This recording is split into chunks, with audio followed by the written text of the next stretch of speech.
Okay. It's great to see everybody this afternoon. My name is Liz Schaller. I am the director of the NIMAC, the National Instructional Materials Access Center, and we are joined for this series by Rosemary Baggott. She's an expert Braille transcriber. She's been working with us for several years now, and she is going to guide you through textbook transcription from start to finish using NIMAS files in Braille 2000.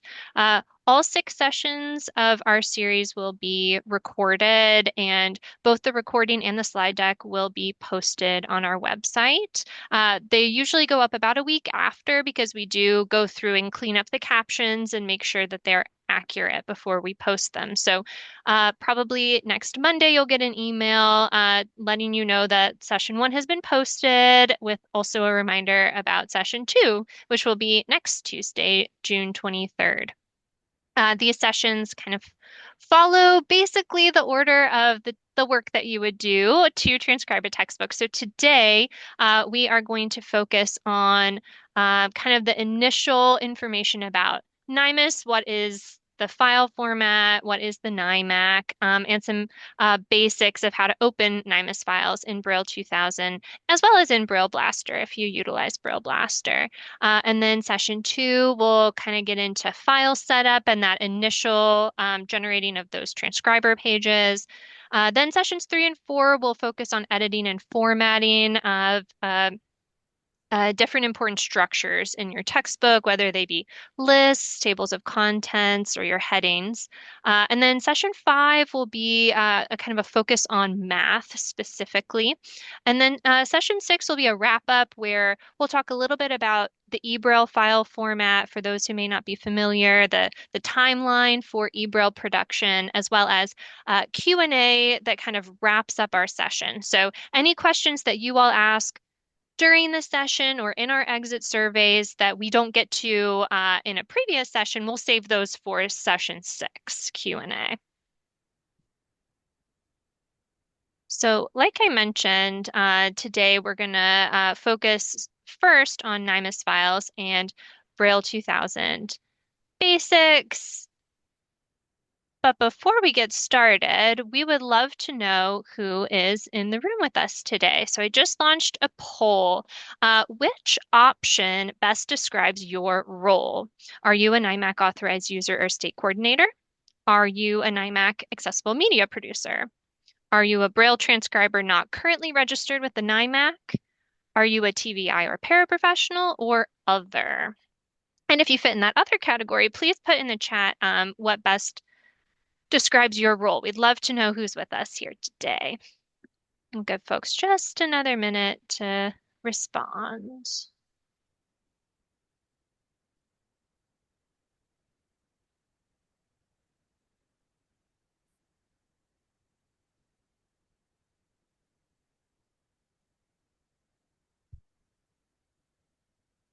All right, I'll go ahead and end our poll, share the results. So it looks like a decent percentage, maybe 40 or so percent of folks are already registered with the NIMAC, and then about half of our attendees today are not currently registered with the NIMAC. So hopefully this will be some good information for you.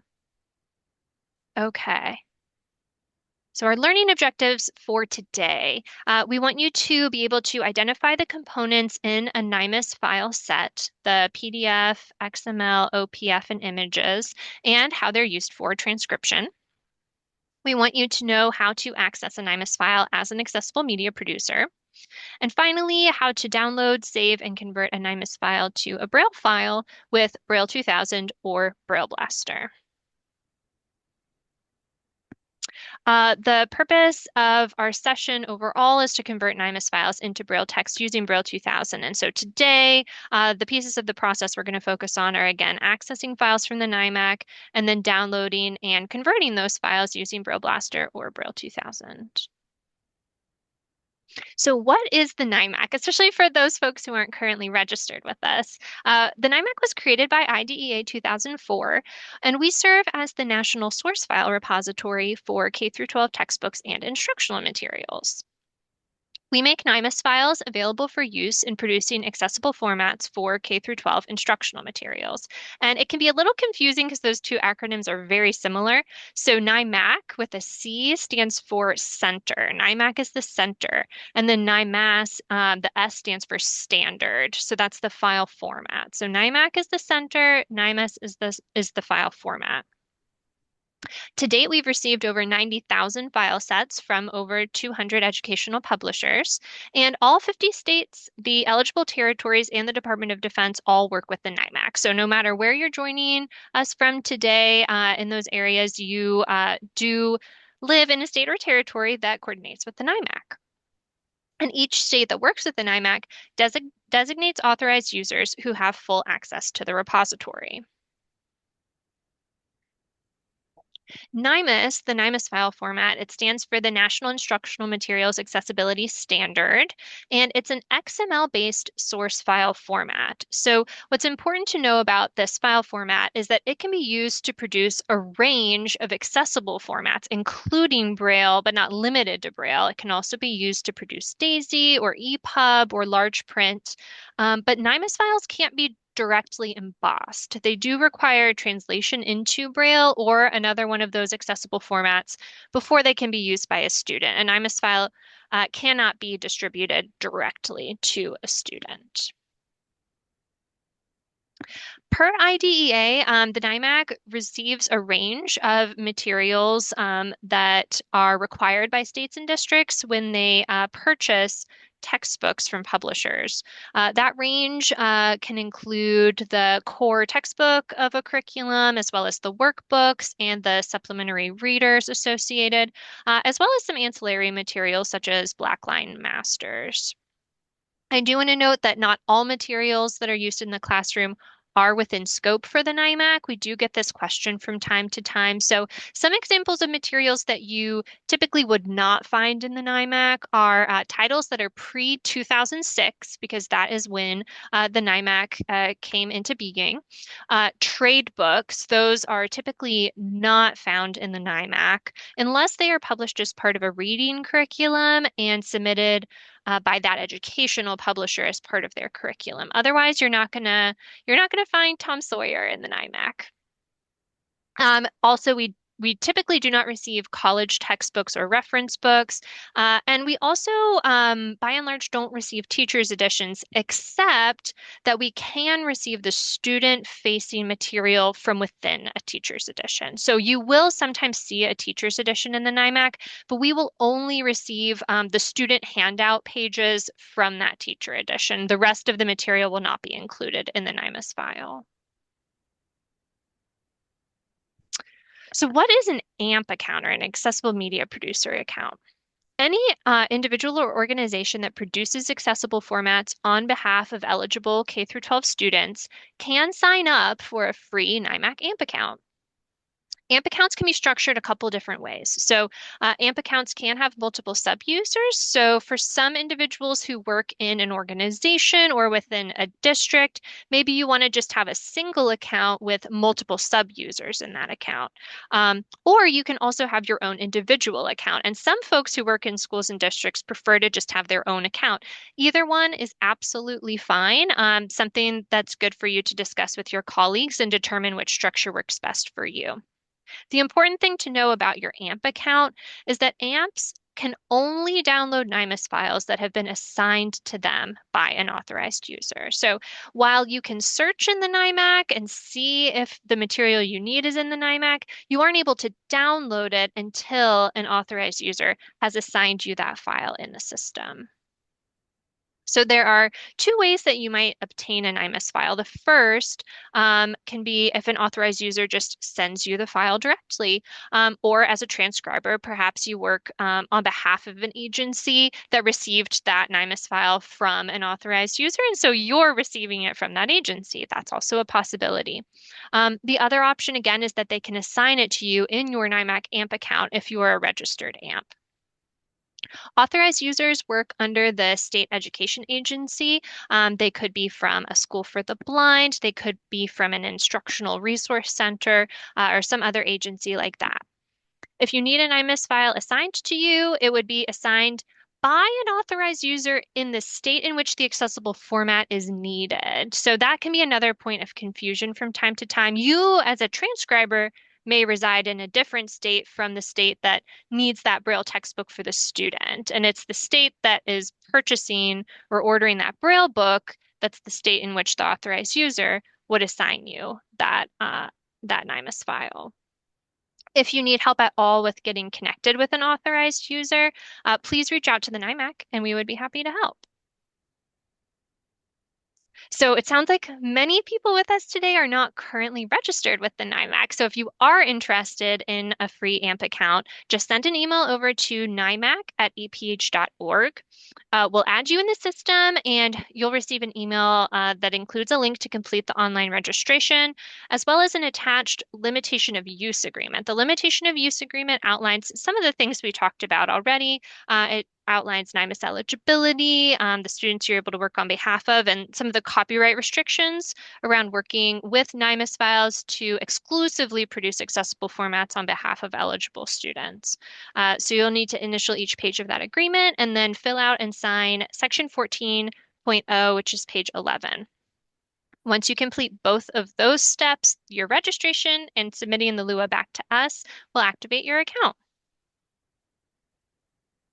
Okay, that was a lot of information. So let's pause here for just a second while Rosemary, we're going to switch over and she's going to start talking to you about obtaining NIMAS files. Does anyone have any questions? Yes. Let me look in the chat. I'm not seeing any questions yet, but feel free to put them in the chat if you do. We'll keep an eye on that for you. All right, Rosemary, take it away. Okay, thank you, Liz. I'm advancing the slides now, right? So, Yes, you're good. Oh, and actually, we have another poll. Before you start, we have another poll question because we are interested in knowing more about who's here today. Okay, so even if you don't currently have a NIMAC account, we're interested in knowing what your experience is working with NIMAS. Would you consider yourself highly experienced, moderately experienced, or new to NIMAS? Let us know.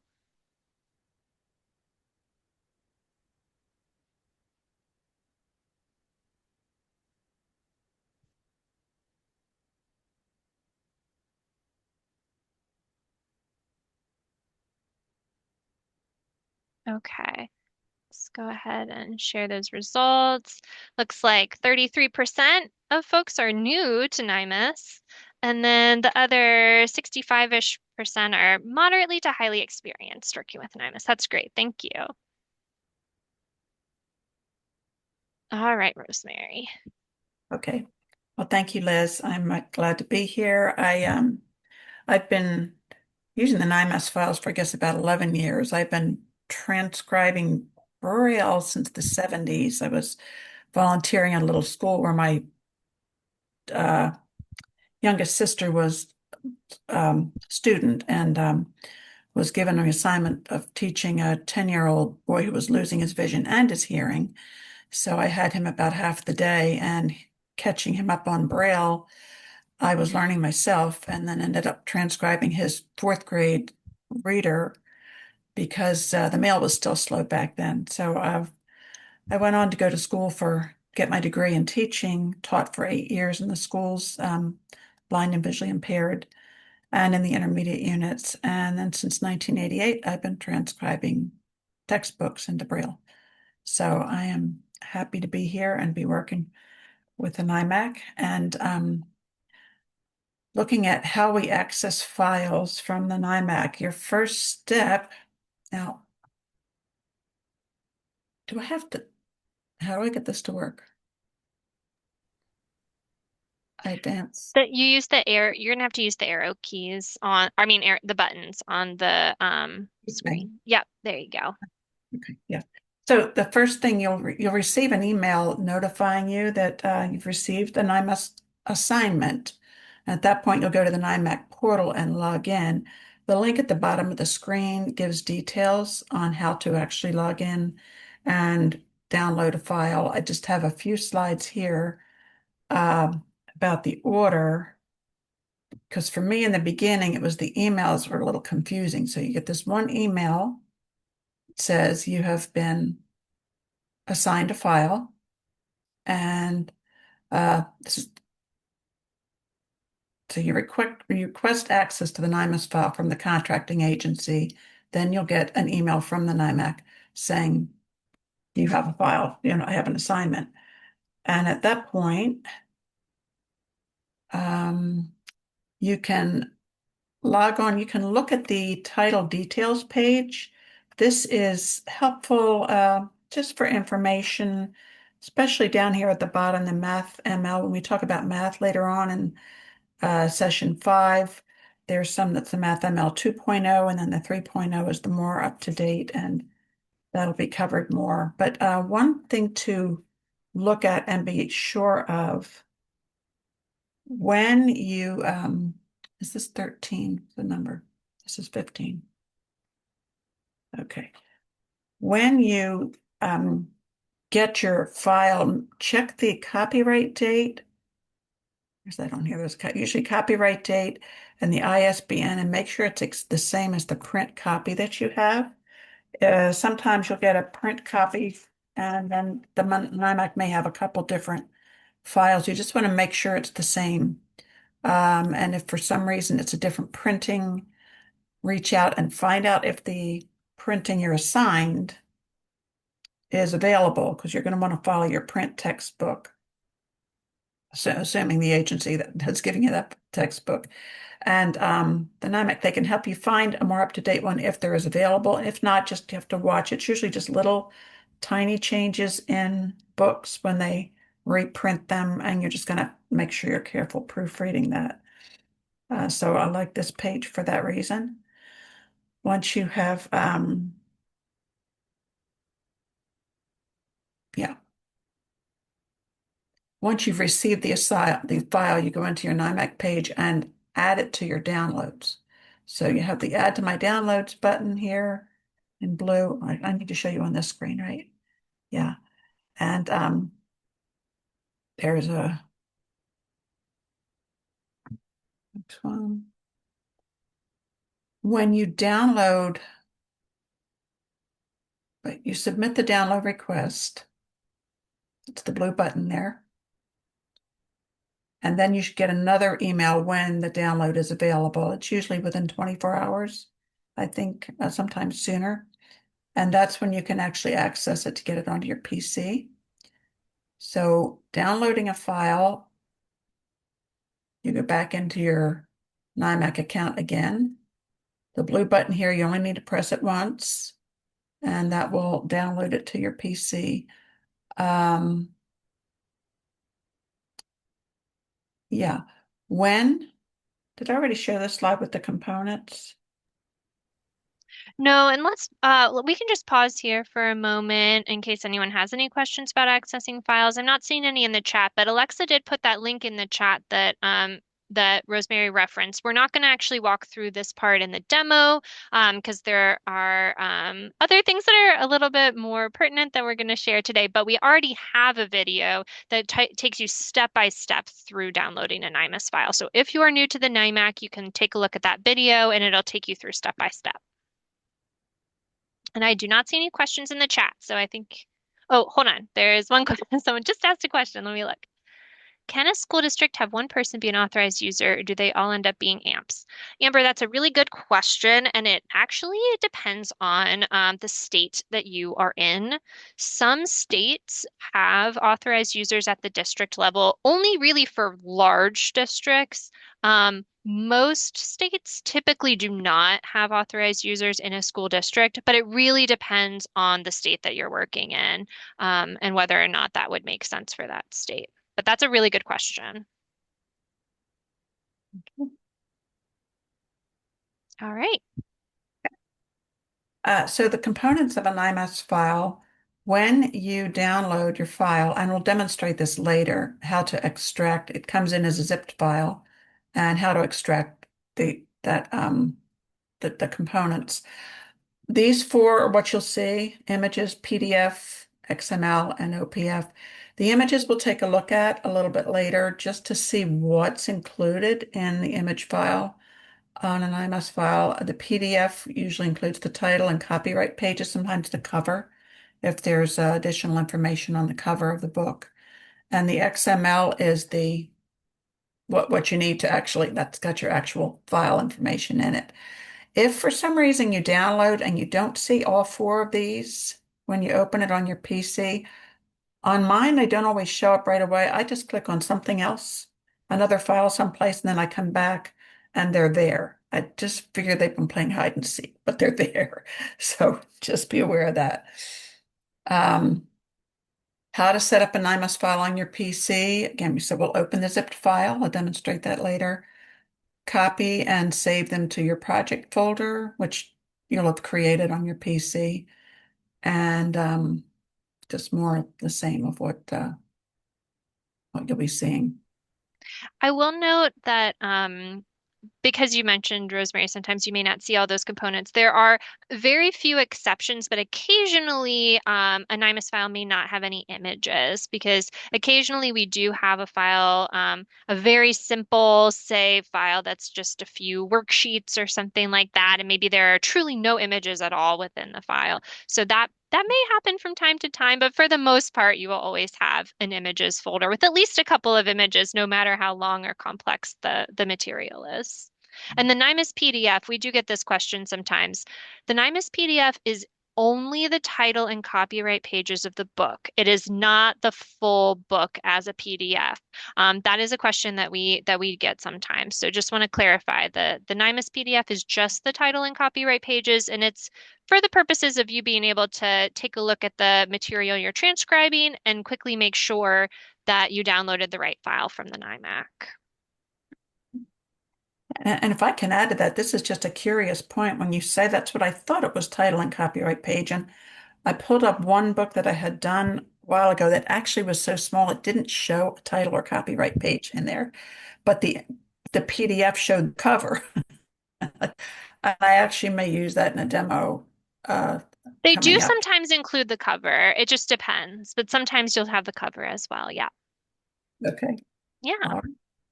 Well, our next step then would be converting the NIMAS files using Braille 2000s, and there 2000. There's two ways to do that. There's some slides on here just taken directly from the Braille 2000 website, comprehensive tool for producing Braille, available for Windows 7, 8, 8.1, 10, and 11. The most current version of Braille 2000 is this 2.42. I was using 2.39 until recently. They're pretty similar. Bob Stepp, the creator of Braille 2000, will do regular updates. One thing to be aware of with these versions, if you have a larger textbook that has certain MathML tagging, the 2.42, 2.39 may not open the NIMAS file. You can't do a direct import into Braille 2000 with those larger files. It has something to do with the math tagging and the way it's how they read it, how Braille 2000 reads it. In that case, you have a couple options. One is you can always reach out to Bob Stepp. He can give you access to the 2.275, which did convert the larger math files. It's not as up to date. The other option is using BrailleBlaster as an intermediary step, and we'll demonstrate that today as well. So version 3 is still in development, and there is a demo version. If you get on the Braille 2000 website, you can download a demo just for for evaluation, the evaluate only option. And that includes a talking edition as well. So more details on how Braille 2000 navigates through the NIMAS file. And technical support, Bob Stepp, the creator, Braille 2000 offers free technical support to anyone who's using the program, purchases and uses the program. Here's his contact info. And I think this probably takes you right to the website, the red hyperlink there. So converting the NIMAS file to Braille using Braille 2000 direct import You will open Braille 2000. Again, I'll demonstrate this later. In the toolbar, you can select Open, then Source File, then Find and select Relevant. Well, then the source file that will take you to the NIMAS file, the XML file on your laptop. And if you have multiple ones in multiple folders, just notice the one you want. You're navigating your own PC there. Select that and click Open. Braille 2000 will show this pop-up dialog box, and you just want to check and make sure at the bottom that the under file name, file of type, that you're going print to Braille NIMAS XML. Every place I've looked recently, that's the default that's set on Braille 2000, so that should be pretty easy. You just select Open, and you'll have another pop-up box in Braille 2000. And we'll look at this one in detail here. I won't look in too much detail when this is 29, when we do the demo, but under the transcription settings, the box, this quick select there's actually nothing in there if I do that drop-down menu on this, so you don't have to worry about that. Code group ICEB refers to UEB, which is what most of us will be doing. There are a couple other options that are ABL, BANA, and ONCE. I don't tend to use those. Then the Braille code, this drop-down menu shows you some of the options. Braille 2000 will convert text in English, French, German, Italian, Portuguese, the provisional guidance, Russian, Spanish. So I just leave English Unified on there for mine. And over here, on the right is the picture of the same box with this closed, and show the options are contracted, or I just left contracted there. The other options would be sim Braille or uncontracted. You can explore this, experiment with it when you use Braille 2000s. I'm just giving you information here. Print substitutions, basically that means if there are single quotes in the book, no single quote is the one that I use. Sometimes, depending on the NIMAS file, I think an XML will convert things so that an apostrophe, in print, the apostrophe and the single quote look alike. We don't tend to use the single quote in the States. It's more in UK. But this eliminates the single quote, because what happens in some of the books is a single quote will show up as an apostrophe. So you're reading your word YOU apostrophe VE, but the apostrophe is a dot six and then 256, or no, 236, looks like a single quote. And you don't want that as an apostrophe. So I select the no single quotes, and that eliminates that problem throughout the whole book. If you happen to be doing a textbook that does have single quotes in it, you're going to have to go back in and enter those. Better yet, be aware of that before you start, and you might want to use a different option here. So that's just a little on the print substitutions. And Uh, Rosemary, there was a question in the chat from Julie, and she was asking, can you choose multiple print substitutions? at this point, my understand you can do one at a time from here. I think Bob Stepp said to me once that it was possible to do multiple ones, but if you want to do that, I recommend reaching out to him, and I know he'll be happy to talk you through how to do it. It was a little more complicated than I've ever needed because, but there is a way. It's just not common, or isn't commonly used. So, and I haven't. But he's great. He's got his whole manual in his head and happy to offer that technical support. So Great. We actually have a couple other questions about what you just said. One person's asking, does it automatically insert an apostrophe for the single quotes then?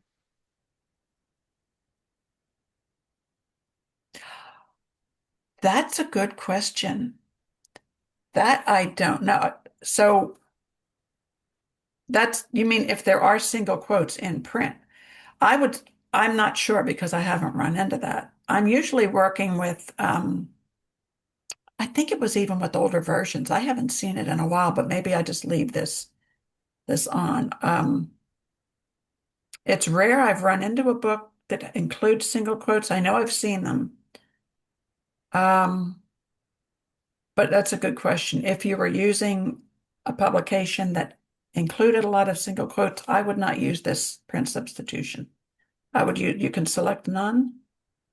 I mean that because it would probably I be think so. She was clarifying in the chat. So what she was asking Rosemary is, does it change the things that are single quotes in the NIMAS conversion into an apostrophe, which is what they're supposed to be? Is that's what you're saying, right? When you use the print substitutions.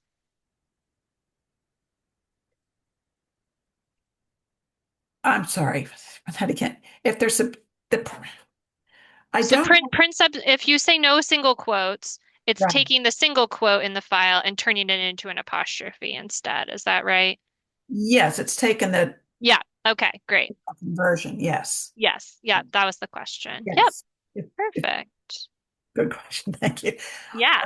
I clicked on that for so long. It's like, it's not often that I've run into that problem. But anyway, Yeah. okay. Any other Great. questions? Nope, I think that was it. Okay. All right. Thank you. We'll go on to converting. This is just another tool. BrailleBlaster is another tool. There are a number of things I really like about using them as an intermediary step to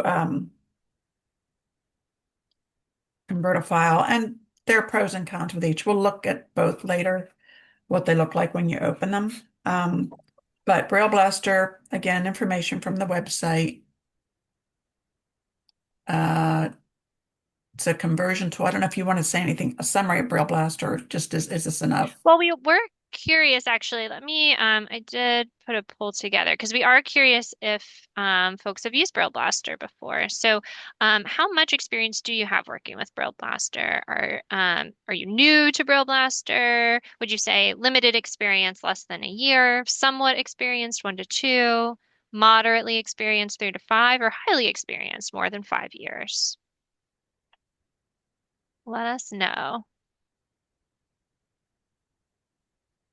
I will say that NIMAC primarily uses BrailleBlaster as a troubleshooting tool for us when we are troubleshooting issues with NIMAS files, converting or not converting correctly. So we use it all the time, but I'm curious. All right, let's end the polls, see what folks said. So about 46% are new to BrailleBlaster. They've never used it before. That's great.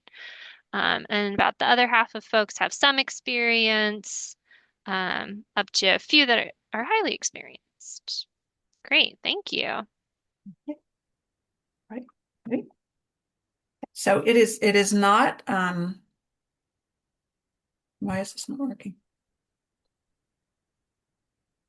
There we go. Is that right? Yeah. It is not, well, we'll look at it later. It's not a transcription tool, but it's a great conversion tool for multiple reasons. These are a couple tools that we'll look at briefly when we get into there. There are translation settings in Braille Blaster, similar to Braille 2000, and up at the top, we'll look at the um, toolbar at the top. And the two that I use, the translation settings, I always want to check and make sure if I'm doing a book in UEB that it's set for UEB. That's kind of the default right now. And other options with UEB, the Cherokee plus Nemeth, Spanish, they have options with or without Nemeth, UEB, contracted or uncontracted, with Nemeth or without Nemeth, eBay. Um, so that's one of the tools I use. The other is the settings, and we'll take a look at this as well. I mean settings, emphasis. The emphasis settings in most textbooks, the print textbooks, the visual, the way they're done visually, a lot of headings are bold type, and the NIMAS file will pick that up. The XML file will have the bold type in there, and we don't want it in certain places like headings. So BrailleBlaster, before I can import the file as I'm converting it, You can remove, I wouldn't remove the emphasis from the entire selection because there are places you're going to want it within the text, but from the headings and from list prefixes, which again is a visual thing that's often done that we don't want in the Braille, and from alphabetic reference entry words, especially the alphabetic reference entry words. I like that because it's the entry words that are often bold type, and we don't want that in an index, for example. However, in some larger textbooks, done high school science, high school, college level, within an index, as they're showing page numbers, they may use emphasis to designate which page numbers, which reference refers to a word in the text. Where is it related to a picture?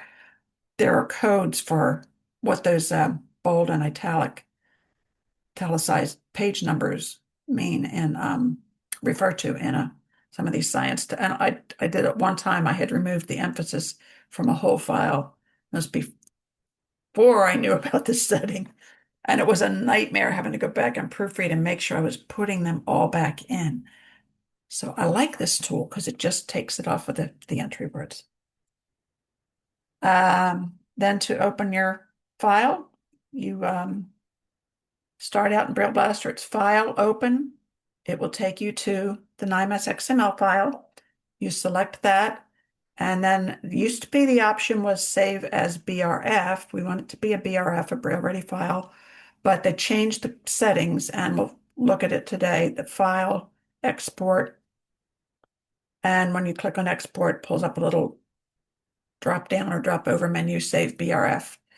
You do that, and it then appears in your PC, wherever you're telling it to go. I'm just leaving mine in down, oh, yeah, in my folder. Then you click on your download a file from your PC, and it will open in Braille 2000.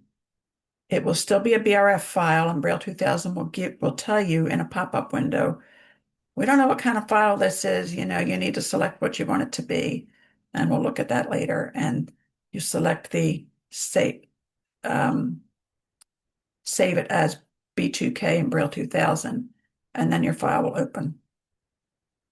So, any questions on that? I think that's it for.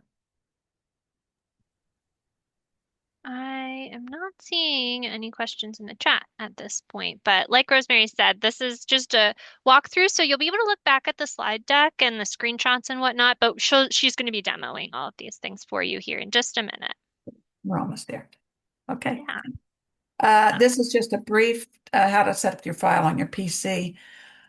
One of the things I'll sometimes do, if this is a very large textbook, if it's like 500 to 1,000 pages or something like that, I don't want to be working with a whole NIMAS file that big as my working file. I save the NIMAS file on in my PC, and then I'll open it and I'll keep an original. I might keep a working copy that's just partial. If it's very large, I'll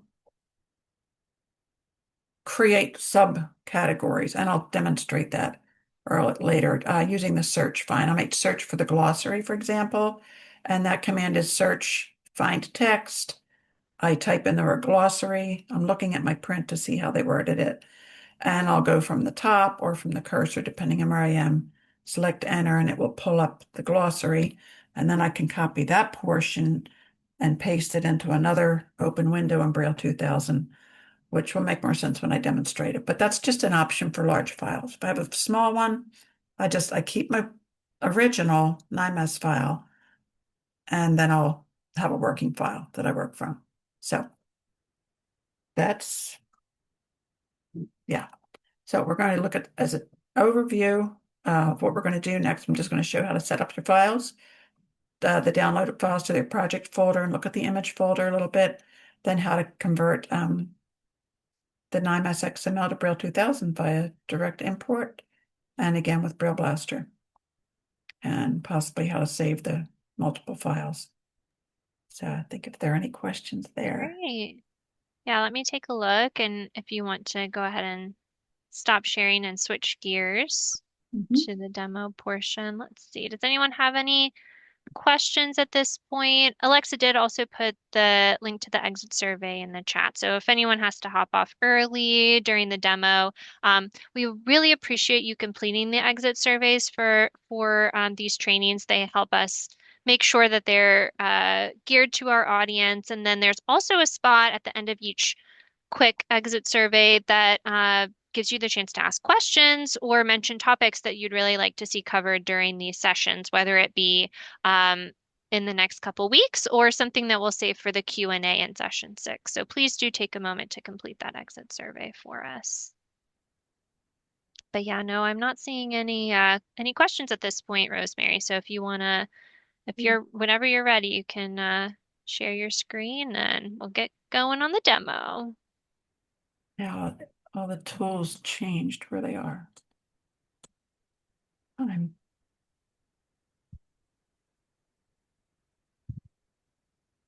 So the share screen, I'm in a Zoom meeting, Yeah, so share should be at the bottom. and you just And then you just want to share the the monitor that you're going to show right, the tools on. the share screen, where did it go? Zoom, there it is. Yeah, they're always I may have, switching the controls on us. yeah, I may have left this. I was going to actually end my slideshow on my end. Is that what I was Yeah, going to? Okay. yes, yeah, you can do that. And Yeah, so, because we're just gonna now we're just in the demo part. okay. That works.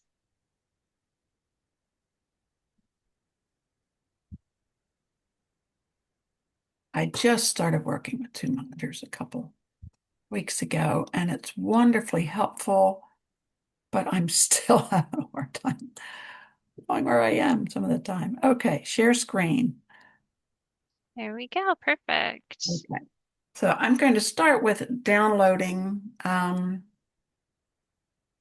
already downloaded the NIMAS file to my computer, and I'm going to set it up in a file on my computer. So in my downloads folder, I see the zipped file here, and there are some questions for some about extracting, how to do that. Up here, these three little dots to the right of the word view, I click there, and I see the words extract all. I just click on that and select a destination folder. I'm going to leave it where it is, so it's just going to be in my downloads for right now. I come down here to extract and click on extract. Happens pretty quickly. This is a relatively small book. So here I have these four files that we looked at earlier on that slide, the NIMAS download. I'm going to highlight all of them. So I use the shift and the control, hold control. Now I have to do control shift, don't I? Now I have to do shift. Hold the shift down and select the fourth one. So I'm going to save those. I can right control, just do control C. Let's do it that way. Control C to save, to copy rather. And then I'm going to go into my I have this folder set up on this is in demos, yes. So I already have the home connection. The title is Home Connections 3 is my simplified title. These things I've been working with, I'll ignore those. I'm just going to click in the window and do Control V to paste, and the NIMAS file components will appear there. So that's how I get it onto my computer and in my files. We'll take a look at the image file just to see what that is like. This is a third grade book. So it's got 8 units, and they'll usually organize the images based on the divisions in the book. Sometimes it could take a while on a larger book to figure out where they are, but here we have units 1 through 8, and I'm going to say select unit 6. Say I'm in unit 6. What is in the image folder for unit 6? Now the MathML tagging we'll again talk about later. If you have downloaded, I forgot to mention that, when you look at the download for the NIMAS file, you can choose with or without images. I usually choose the full file, the full download, and I get the images in that. If we don't choose that, Liz, do you want to, can you summarize what happens with the images? Do that now or wait till we do math? Sure, yeah, because we're not demoing the download. So there are a few options when you download from the NIMAC. Like Rosemary said, if for some reason you don't need the images, all you need is the XML file because you're just working in your Braille software and that's it. You can do that download. It's a lot smaller, a lot quicker, not as much to store on your device. But if you do need the images, then you would want to go ahead and do the full download. If the file contains MathML, you have two options for downloading the full file set from the NIMAC. If you want that math tagging in your NIMAS file, you'll select full download with MathML. But if you don't want that tagging because you know Braille 2000 can't open that particular file and you don't have BrailleBlaster available to you to open the file, then you can ask the system, the NIMAC system, to strip out that math tagging when at the point of download, when you download the file. In either case, when you download a NIMAS file that contains MathML, you will also have the images of all of those math expressions in your images folder. So you'll always have those two. They're called fallback images, and so you can always have them to fall back on. You can use them to make sure things are formatted correctly, or in the case where you downloaded a file without the MathML tagging, you can use those to produce the math content for your Braille book. Thank you very much. Sure. I pretty much always use the images because I'm usually, especially if you're doing math, you're going to have, your graphics. So this is just an example of what will be. They're all labeled by page. Um, so that's the image file. And that's pretty much it for the first demo on setting up the NIMAS files on your There computer. was one question in the chat I'll go ahead and answer out loud just because it is a good question. Someone was asking, what happens if the file doesn't have MathML, just images of math expressions? Can you fix such NIMAS files? The answer is no. MathML tagging is recommended for NIMAS, but it is not required for NIMAS files at this point in time. So when a publisher submits a NIMAS file to us, we can't require that they provide the MathML tagging. They can still provide just the math expressions as images, and that is a valid NIMAS file set. Um, the I mentioned briefly about the way that the NIMAC receives NIMAS files is through contracts that districts and states have with publishers. So when they enter into that contract, they can require publishers to submit files that contain MathML at that point when they have the contract. But the NIMAC doesn't receive the contract, so there's no way for us to know if that piece of the contract has been fulfilled. And there's no other mechanism to require MathML tagging to be included in NIMAS at this point.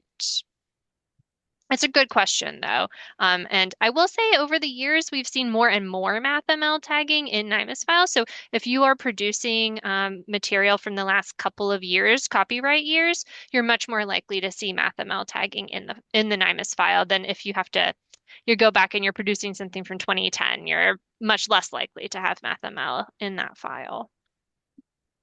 But good question. Thank you. And any other questions, or should I go ahead? Uh, no other questions. Jonathan did chime in that he uses the fallback images for his own process for producing Nemeth. But yeah, no other questions at this point. So yeah. Okay. So using Braille 2000 for a direct import of a NIMAS file. This is the Braille 2000 page. I know some people, did we say how many were familiar with Braille 2000?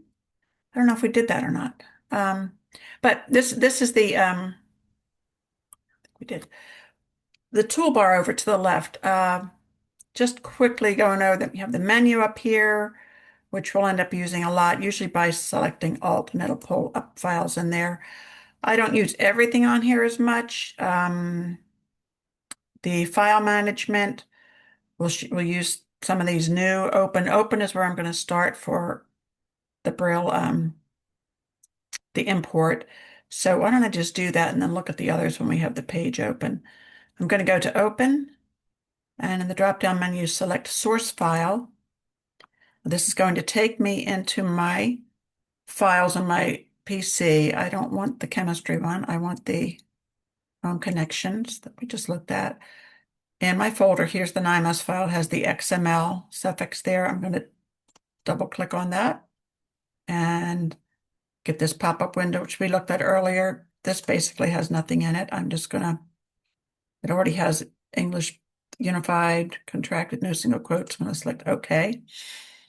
And now, voila, there it is. That was quick. It's a small book, can sometimes take longer. Some of the tools I use, this is the page, the whole file imported. Over here on the left, this bar says the page number, the page and the line and the cell where the cursor is. So I'm on page 1, line 1, cell 3. I can do Control and go to the end of this file. This particular book is only 171 Braille pages long. Now that's unedited, unformatted. It's going to be a good deal more than that by the time I format. Can you see the blue shading in there, Liz? Is that visible? It is. It's very faint, but if you want to kind of maybe highlight where it is on the screen for folks to be able Yeah. to see, that would be great. As far as where my mouse is, I need to make this mouse darker next time. Here's where the cursor is the beginning of it, and then it comes down to here. I'll highlight it because this is a feature. What this is in Braille 2000 is Bob has programmed this so it's taking what it perceives as a table, which in this case probably is a table. It's not always, and highlighting it because there is a tool for converting tables in Braille 2000. It's not something I use because it's rather complex, and I do it another way, and we might look at that later. But I can highlight, that's where the blue shading is. I'm going to click on that, take that away. I'll also take a look at the print view so you can see what that actually is. But I'll mention this now because this blue shading, since I don't want it, it's pretty much impossible to do any editing within that blue shaded area. So there is an option to eliminate it. I just highlight that portion. I'm holding my shift key down and pushing the down arrow. And then I go over to um, Alt E, takes me into edit in the pop-up menu. And to the right, I scroll down and I see as plain text. I clicked on that and the blue shading disappeared, which that can now be edited. So there's a lot of that in the Braille 2000 direct imports. I pretty much just take them all away at the beginning, but that might be up to what you want to do with it. So I have the Braille view, the print view, the P over here. A is the ASCII. And S says it's the source view. And I don't know what else there would be besides this source. This is how it's converted. I don't ever use that. I'll use the interpret key here to the left. It turns on this line underneath the line of print under the Braille. I pretty much do my transcription in Braille view. Some people do it in print view. Some people do all kinds of fancy things. I heard Jonathan's name there. Then there's also the spelling, which just lets you know if anything is not contracted properly. I will say if you see this in Braille 2000, you see this is the word addition. It is actually contracted properly. The reason the spelling is showing up red, it has to do with this little yellow triangle here is an annotation. So it's one of the features in Braille 2000. This is an annotation that for line break. So in the program, if I put my cursor there and put a space, enter a space, it gets rid of the line break annotation, and you'll see that it's actually contracted properly. I don't really deal with annotations much. There's one thing I'll show you on the next day, day 2, with with them. So that's my Braille 2000 import. I'm going to save it. I do Alt F for File, As, Save As, go into the folder I want.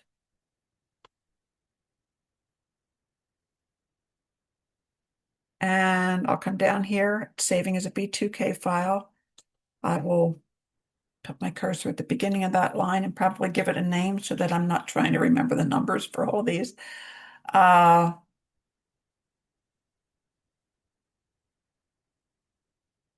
um, Connections, I might call it working file, or it's the NIMAS file. Yeah. I'll change the name to be something I can remember, work with, and save, and it's now in my computer. So that's a Braille 2000 direct import. Are there any questions on that? Pretty simple. We'll look at editing the file. Yeah, I'm not seeing Okay. any questions at this point, but please feel free to put them in the chat if you do have one. Okay.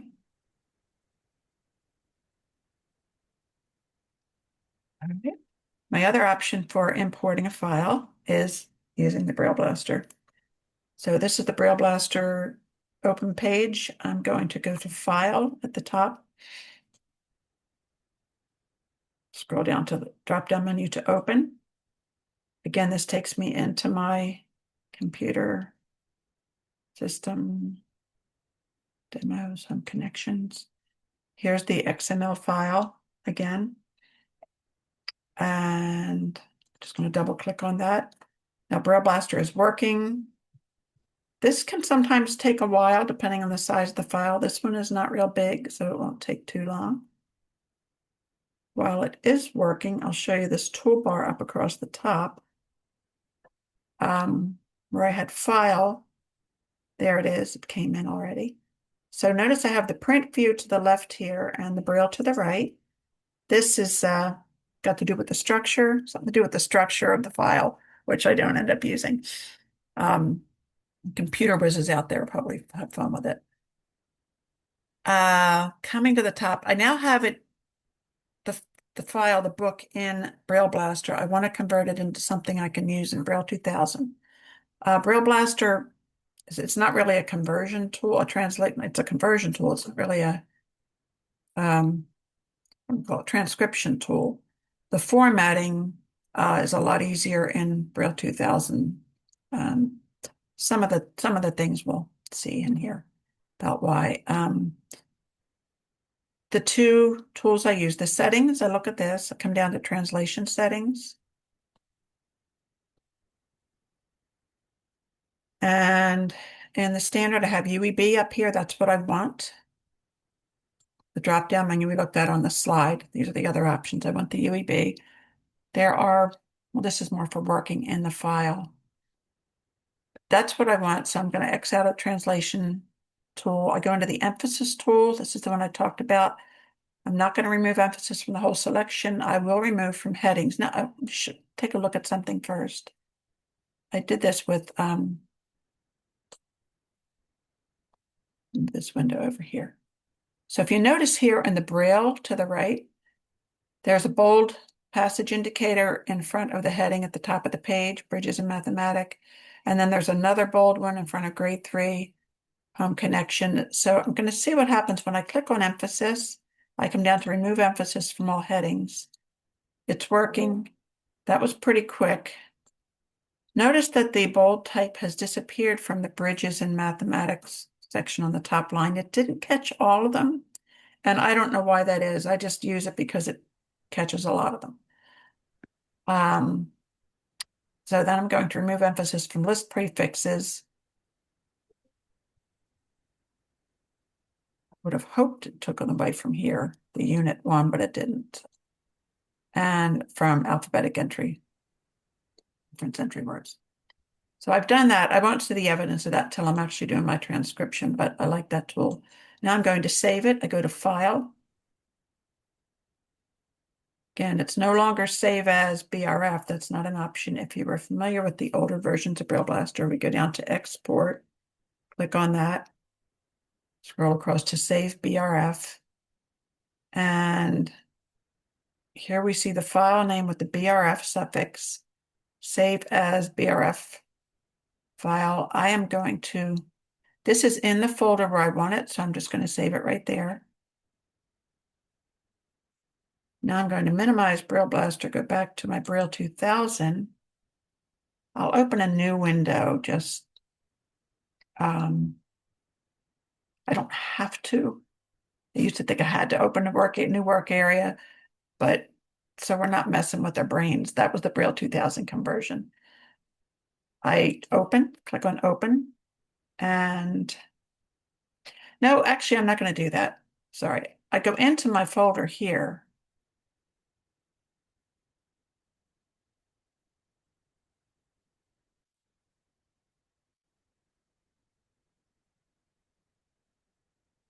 Go into the project folder where I just saved the BRF, and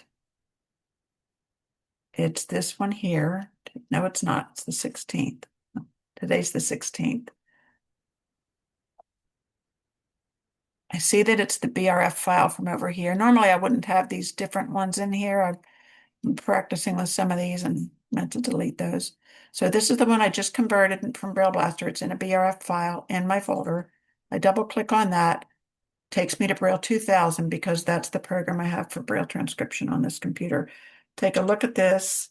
Make sure, now this says you're opening a plain Braille file that does not indicate the Braille code being used, so on and so forth. So they want me to select what I want. I want it to be UEB and Unified English Braille contracted.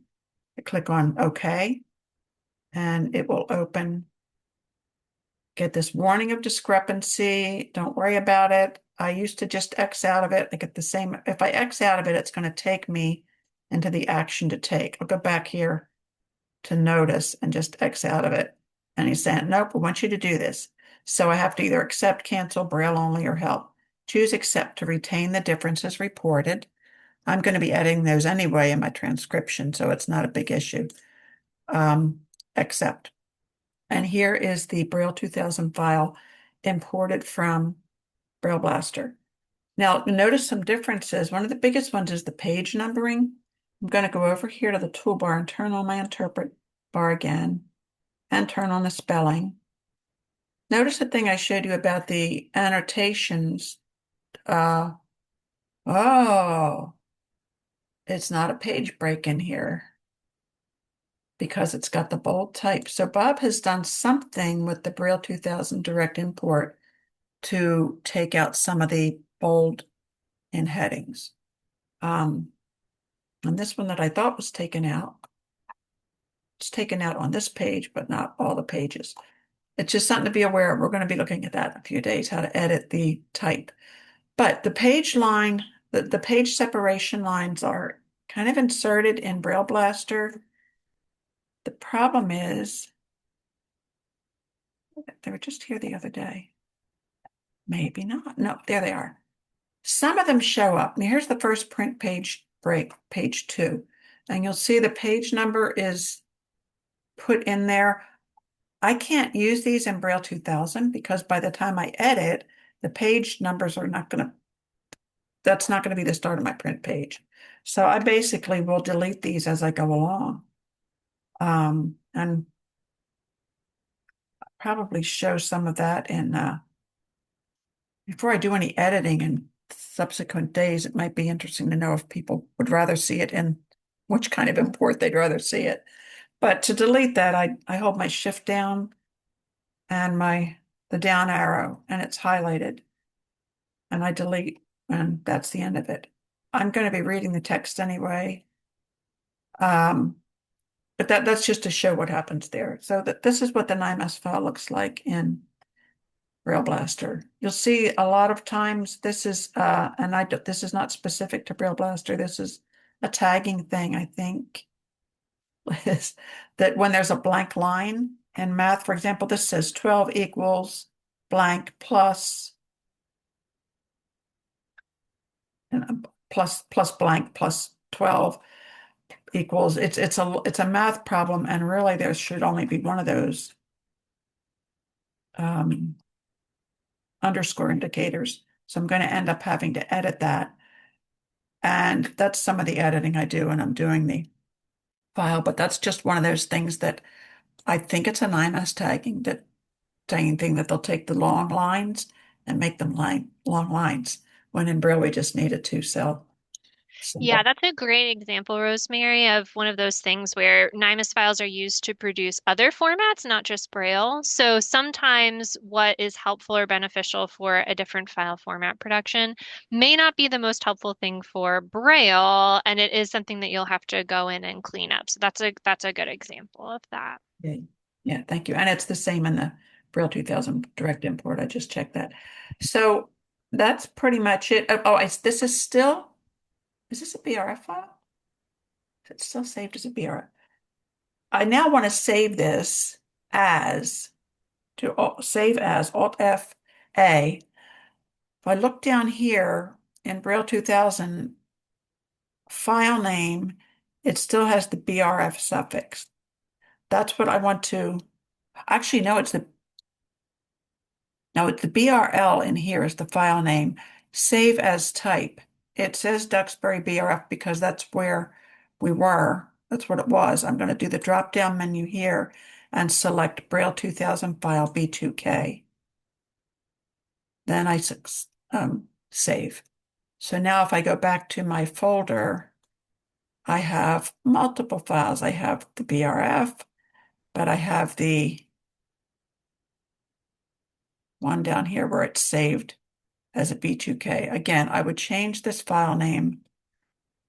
I'll use this one in future this week. So I'll just save this to, save it as,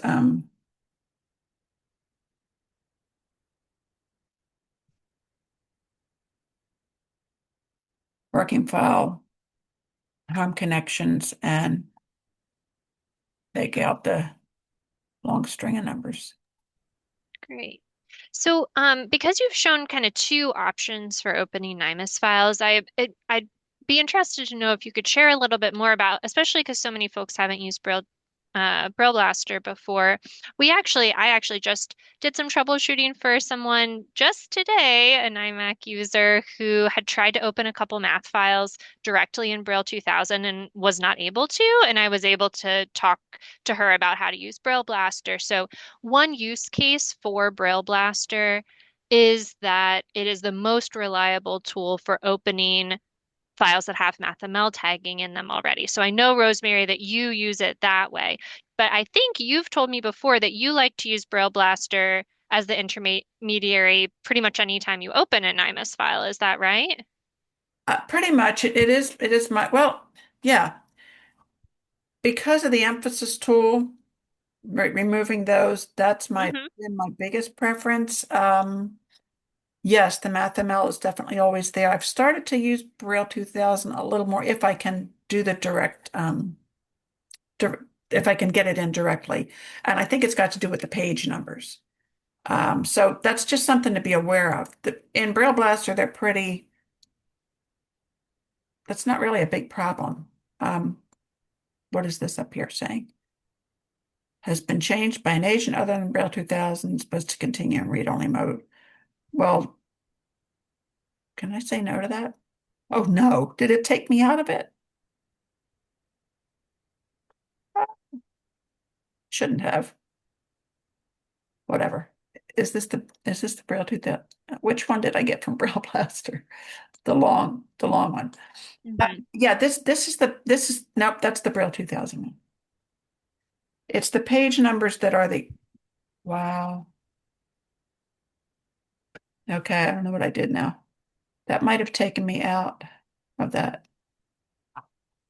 Now I'm seeing page number. But anyway, to answer your question, Liz, yes, it's very usable and it's reliable on the with the MathML. Was that big? Yeah, just to help people understand the two options and like why you might do one or the other. So yeah, that's helpful. Thank Yeah. you. Does anyone have any questions about that? I'm not seeing any questions in the chat at this point, but please do ask. Yeah. Yeah. Here's the other thing that the the blue stuff again. That's a Braille 2000 thing. It does not show up in BrailleBlaster. And then there are differences. There's starting to be differences in tables conversion. There are a few things that they show differently, but not a Yeah, so they're just interpreting some of the NIMAS tagging and structures differently depending on which tool you open the file in first. right. Yeah. So it could be good to try both and see which is a better starting point for you, depending on the project you're working on. Because the great thing about BrailleBlaster is it's free. So, no cost, and you can play around with it, see if you are more happy with that as your starting point rather than just opening directly in Braille 2000. Yeah. I might have to read that. That was an interesting thing I just did there. I'm going to play around with that some more. When I said no, I think that's the first time I told them no before I would say yes.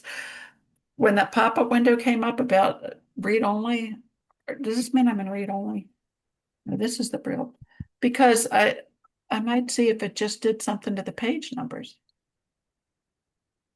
Like, did that convert? Did that make them act the way they normally would in Braille 2000, even though it was Braille Blaster? I'll play with that later today, figure it out before tomorrow or for next week. So that's what I have on those. I can go on it just briefly. Uh yes, the larger files. Nobody has any more questions on these imports. I'll just do that a little bit on the larger files. Paulo did ask if you've ever had a problem opening an XML file directly in Braille 2000. I guess maybe he's experiencing an issue. Again, one of the biggest issues would be the math, if the math tagging is there and it can't open the math for some reason. I don't know, Rosemary, are there any other times when you've had trouble opening an XML file directly in Braille 2000? The only ones I've ever known about, it's just been some larger books, and Okay. yeah, it had to do with the XML tagging for the math ML tagging. Yeah. Yeah. And Yeah. that's where I would do it with 2.275 version of Braille 2000 until I found out I could do well. I think there was a while there. I don't know how it was working with Braille Blaster, but now I know that Braille Blaster will open them. Was there a period of time where Braille Blaster couldn't open those either? That would have been years ago. It just depends. Typically, the issues are with specific types of math tagging. So, depending on if those are present in the file or not, sometimes it can cause something wacky. So, it just depends. But I would say the current version of BrailleBlaster is very reliable in terms of opening the MathML. Yes, and quick.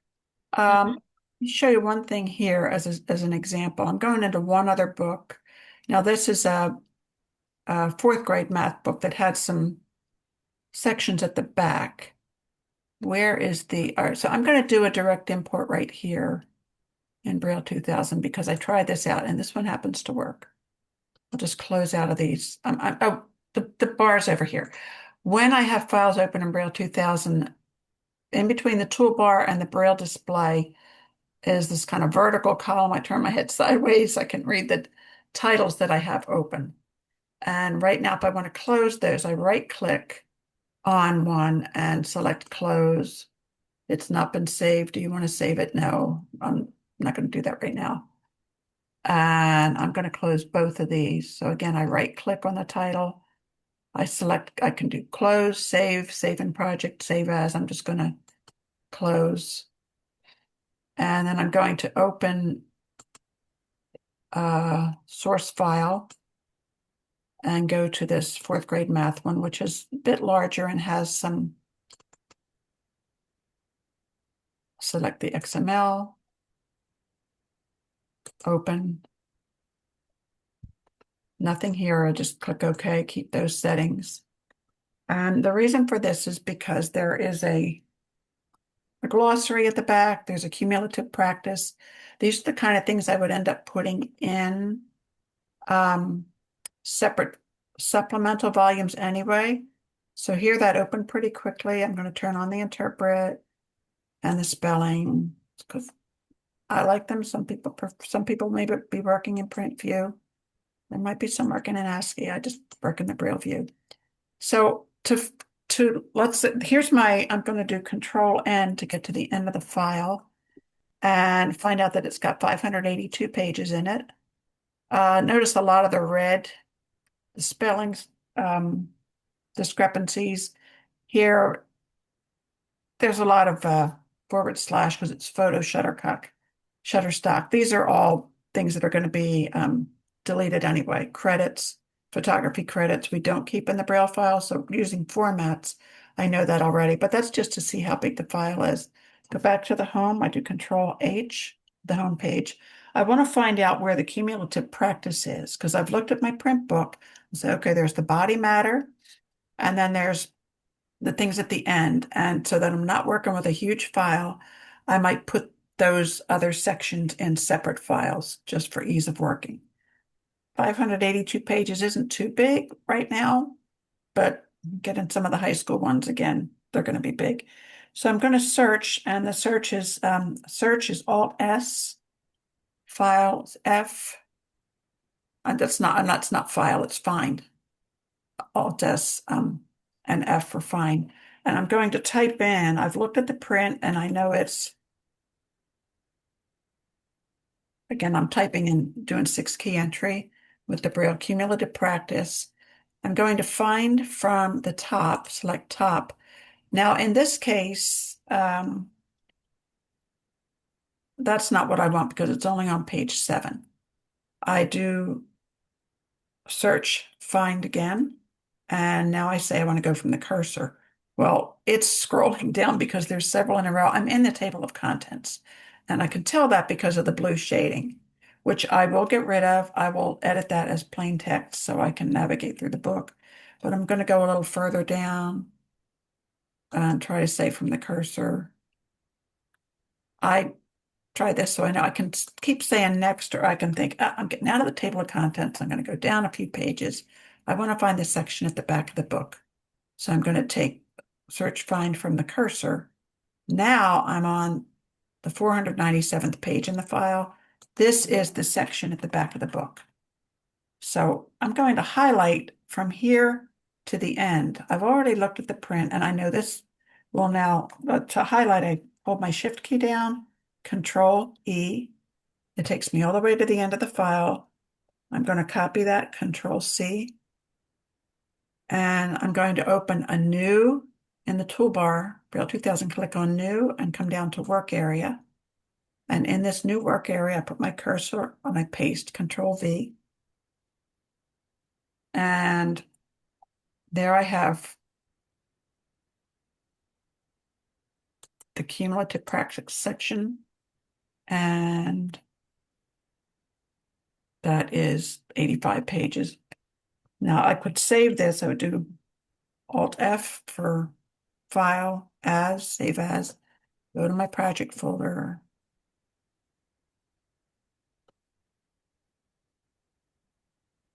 Nope, it's not that one. This one. And I already did this yesterday, but I would save it. I'd come down here and save as. I'll 3, 4, give it the title, and I'll call it Supplement 1, or I'll call it Cumulative Practice. Again, you'll have, yeah, Volume A, 1. Just a name that's going to work for you. That's my Supplement 1, and I would save. I've already done that. I'm not going to, yeah. So then let's say I'm in there and I have this saved and I want to put the glossary in a separate volume. I'll do it one more time. Do Alt S F for find. Enter glossary. Take it from the top. I don't have to worry about table of contents now. You can see, so that now what I'd eventually do is go back and delete. On the one that I saved as the cumulative practice, I go back and delete the glossary from the end. I might do Control Shift End here. I will do that because I have another file. I'm going to cut it, Control X. The one thing I don't ever do anymore, I don't do Control X. If this were my only file like that, I would not do Control X and cut it out because of when I was learning all this the hard way years ago, starting out with computers, and you do Control X and then your power goes out. And it's like, I've lost that. If you do lose work in Braille 2000 because you haven't saved, I have to save fetishes now. I do save all the time. I do save every couple pages. But there is a way to go back in, and I'll show you that briefly. Let me just go over and finish what I'm doing here. Another new work area, cursor, Control V, paste. Go to the top, there's my glossary. Interesting about the glossary, just be aware you'll get, if it's dual language, this is English and Spanish, and you just check with your agency. Do they want the Spanish, yes or no? Some of them do, some of them don't. That's an agency decision, pretty much. And I think formats, if you can't get a hold of the agency, I think it's just no, just keep the English, but I can usually get a hold of the agency to check. But if you lose work, I would save this as save as, go into the same folder and save it as glossary. It's pretty straightforward, I think. I went too far.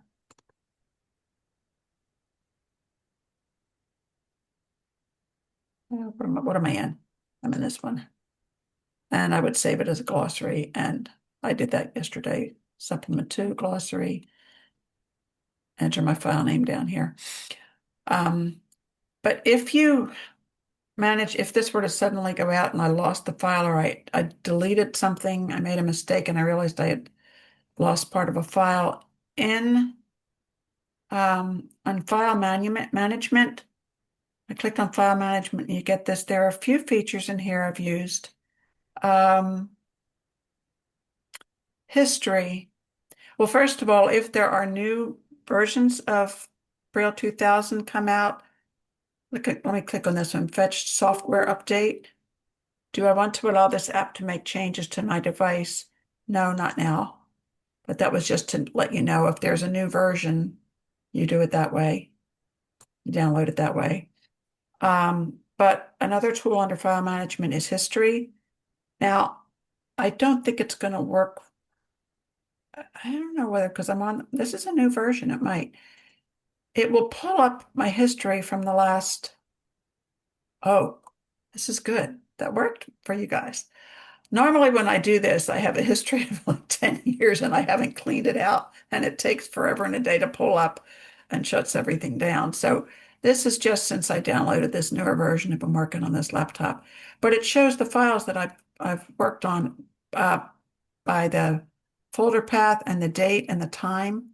So this particular one is today. No, that was yesterday, 6:15. Let's say I woke up this morning and I thought, what did I do? I deleted something. I need to find it, or I edited something the wrong way and saved it. Or I took out all the emphasis. I did a global remove emphasis from file, and now I realize I need it. I want to go back to before I did that, and I can find the date on here. And so this one, I could go back and find, oh, this is what I did on 6/12 at thus and such a time. And I'll click on OK, and it will open the file that I had back then. So, Wow, that's really useful, Rosemary. I'm glad you showed that. I can imagine that would be very helpful, especially if you make a big some type of global edit like you're saying, and then right. you need to revert. So Right.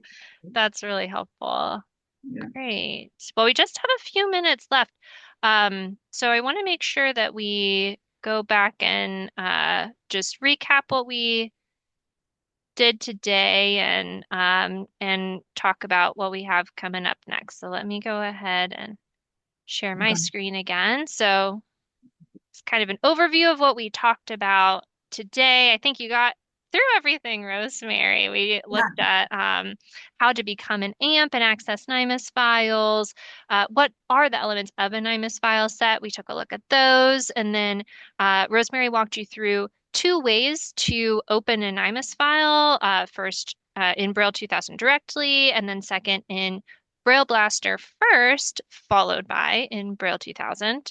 And then Rosemary showed you how to set up multiple working files and use the search feature in Braille 2000. So we covered quite a bit of ground today, I will say. And this is going to be, it's a, it's a very involved series. We're really getting into a lot of detail here.